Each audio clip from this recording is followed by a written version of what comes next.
যাদেরকে আপনি ছেড়ে দিয়েছেন অথবা যারা আপনাকে ছেড়ে দিয়েছে, আমার মনে হয় এই ছাড়ার পরে মুঝে लगता है कि इसको मुकम्मल तौर पर छोड़ देना चाहिए। যা আপনাকে ছেড়ে দিয়েছে তাকে আপনি সম্পূর্ণ ছেড়ে দেন, অথবা যাকে আপনি নিজের থেকেই ছেড়ে দিয়েছেন তাকে একদম ছেড়ে দেন। অনেকে আছে দেখেন, ফেসবুক চেক করে, ডে চেক করে, স্ট্যাটাস চেক করে, বারবার খবর নেয়, খোঁজ নেয়। এতে করে আপনার কষ্টের পেইনটা আরো বাড়ে। যাকে আপনি ছেড়ে দিয়েছেন তাকে নিয়ে মাইন্ডে আর কোনো চিন্তার প্রয়োজন নেই। এটা হচ্ছে ডাস্টবিনের মতো।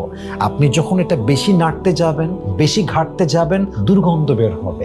এটা আপনার মনের ভিতরে একটা অশান্তির ছোঁয়া তৈরি করবে। सो जिसने आपको छोड़ दिया या फिर जिसको आपने छोड़ दिया, इसको मुकम्मल तौर पर अपनी जिंदगी से निकाल दो। जो हो गया बस हो गया। जिसे मैंने छोड़ दिया वो मर जाए, जिंदा रहे, जहां भी जाए, मुझे इसकी कोई परवाह नहीं है। যাকে আমি ছেড়ে দিয়েছি অথবা যে আমাকে ছেড়ে দিয়েছে, কোনো দরকার নেই আমার লাইফে টাইম ওয়েস্ট করার। আমার জীবনে অনেক বড় স্বপ্ন আছে, আমাকে সেগুলো নিয়ে কাজ করতে হবে। অতএব আমার কথা একটাই ভাই, জীবন যদি সুন্দর করতে চান বেশি বাড়াবাড়ি করতে যাবেন না। ডাস্টবিনে বেশি নাড়াচাড়া করলে দুর্গন্ধ অনেক বেশি বের হয়। অতএব নিজের জীবনটাকে স্থির রাখেন, চুপ থাকেন, নীরব থাকেন, ধৈর্য নিয়ে থাকেন। আপনার অতীতের চাইতে ভবিষ্যৎ অনেক বেশি সুন্দর হবে ইনশাআল্লাহ।